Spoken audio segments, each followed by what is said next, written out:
नमस्कार दोस्तों, स्वागत है आप सभी का। पंचांग के अनुसार कार्तिक माह के शुक्ल पक्ष में आने वाली देव उठनी एकादशी और द्वादशी तिथि के दिन भगवान विष्णु के विग्रह स्वरूप शालिग्राम और देवी तुलसी का विवाह किया जाता है। मान्यता है कि देव उठनी एकादशी के दिन भगवान विष्णु 4 महीने की निद्रा के बाद जागते हैं। भगवान विष्णु जी को तुलसी बेहद प्रिय है, इसलिए जब भगवान विष्णु जागते हैं तो वह सबसे पहली प्रार्थना हरि वल्लभा तुलसी जी की ही सुनते हैं। तुलसी विवाह के साथ ही साथ विवाह के शुभ मुहूर्त भी आरंभ हो जाते हैं। आज हम आपको साल 2023 में तुलसी विवाह या तुलसी एकादशी कब है, तुलसी विवाह का शुभ मुहूर्त, पूजन विधि और इसकी व्रत कथा के बारे में बताएंगे। साल 2023 में तुलसी विवाह का आयोजन 24 नवंबर शुक्रवार के दिन होगा। द्वादशी तिथि प्रारंभ होगी 30 नवंबर रात्रि 9:01 पर। द्वादशी तिथि समाप्त होगी 24 नवंबर सायकाल 7:06 पर। शास्त्रों के अनुसार तुलसी विवाह भगवान विष्णु के विग्रह स्वरूप शालिग्राम के साथ कराने की मान्यता है। इस दिन प्रातःकाल सूर्योदय से पूर्व उठकर स्नान के बाद स्वच्छ वस्त्र धारण करें और व्रत का संकल्प लें। सबसे पहले एक चौकी पर तुलसी के पौधे का गमला स्थापित करें और दूसरी चौकी पर शालिग्राम रखें।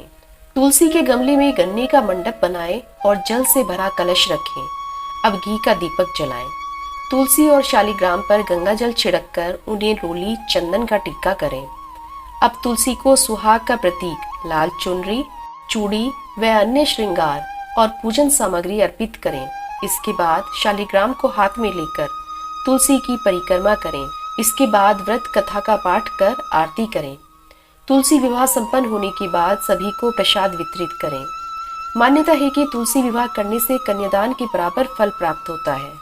पौराणिक कथा के अनुसार एक बार जलंधर नाम का एक राक्षस था जो बहुत ही पराक्रमी था।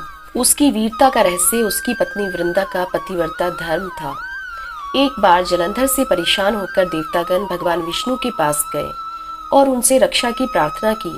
तब भगवान विष्णु ने जलंधर की शक्ति को समाप्त करने के लिए देवी वृंदा का पतिव्रत धर्म भंग करने का निश्चय किया और जलंधर का रूप धरकर छल से वृंदा का सतीत्व नष्ट कर दिया, जिस कारण जलंधर की शक्ति क्षीण हो गई और वह युद्ध में हार गया।